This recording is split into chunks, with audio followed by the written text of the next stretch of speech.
Hello friends, मैंने अपने last blog में आपको बताया था कि मैंने लुसेंट की बुक ली है। इससे मैं सीटेट और यूपीटेट की प्रिपरेशन कर रही हूँ। ये बुक बहुत अच्छी रहती है, आप भी इसे परचेस करिएगा। इसमें पहला चैप्टर जो है वो है विकास की अवधारणा एवं इसका अधिगम से संबंध।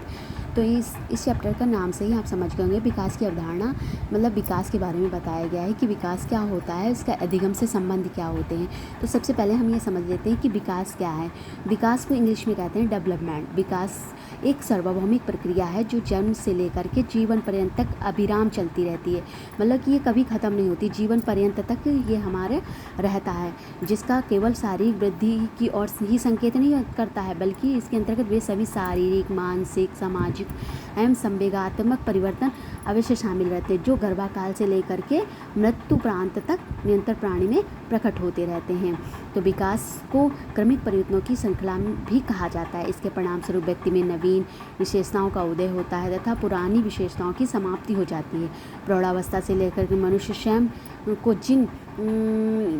जिन गुणों से संपन्न पाता है वे विकास की प्रक्रिया के ही परिणाम होते हैं। हार्लाक के अनुसार विकास केवल अभिवृद्धि तक ही सीमित नहीं है, वरन एक व्यवस्थित एवं सन्नुगत परिवर्तन है, जिसमें कि प्रौढ़ावस्था के लक्ष्य और परिवर्तनों की प्रगतिशील क्रम निहित रहता है, जिसके परिणामस्वरूप व्यक्ति में नवीन विशेषताएं में योग्यताएं प्रकट होती हैं। तो हम विकास के बारे में समझ गए। विकास जो है एक सार्वभौमिक प्रक्रिया है जो जीवन पर्यंत तक चलती रहती है। इसमें हम सारी चीज़ें शामिल कर लेते हैं, जैसे शारीरिक भी होती है, मानसिक भी होती है, सामाजिक भी होती है, संवेगात्मक भी। संवेगात्मक का मतलब ये होता है कि जैसे कि क्रोध हो गया, भय हो गया और खुशी हो गई, दुख हो गया, ये सब शामिल होते हैं। ये सब भी हमारे चेंजेस आते रहते हैं।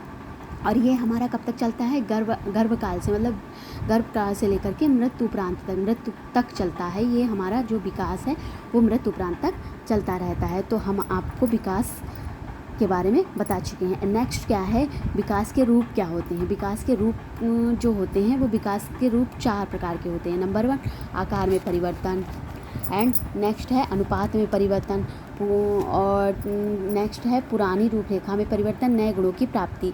तो इसमें से हमने सबसे पहले पढ़ा है आकार में परिवर्तन। आकार में परिवर्तन जैसे कि शारीरिक विकास क्रम में निरंतर शरीर के आकार में परिवर्तन होता रहता है। आकार में होने वाले परिवर्तनों को आसानी से देखा जा सकता है, मतलब हमारे शरीर में कोई परिवर्तन हो रहा है तो वो हम देख सकते हैं। शारीरिक विकास के क्रम में आयु वृद्धि के साथ साथ शरीर के आकार व भार में निरंतर परिवर्तन होता रहता है। ये तो बहुत इजी टॉपिक है, इसको तो हम समझ ही जाएंगे। अनुपात में परिवर्तन क्या होता है? अनुपात में परिवर्तन मतलब कि विकास क्रम में पहले आकारों में परिवर्तन होता है, लेकिन यह परिवर्तन अनुपातिक होता है। प्राणी के शरीर के सभी अंग विकसित नहीं होते हैं और ना ही उनमें एक साथ परिपक्वता आती है, अतः सभी अंगों का विकास एक निश्चित अनुपात में नहीं होता है। उदाहरण के लिए जैसे शैशवावस्था में बालक स्वकेंद्रित होता है, जबकि बाल्यावस्था में आते आते वह अपने आसपास के वातावरण और व्यक्ति में रुचि लेने लगता है।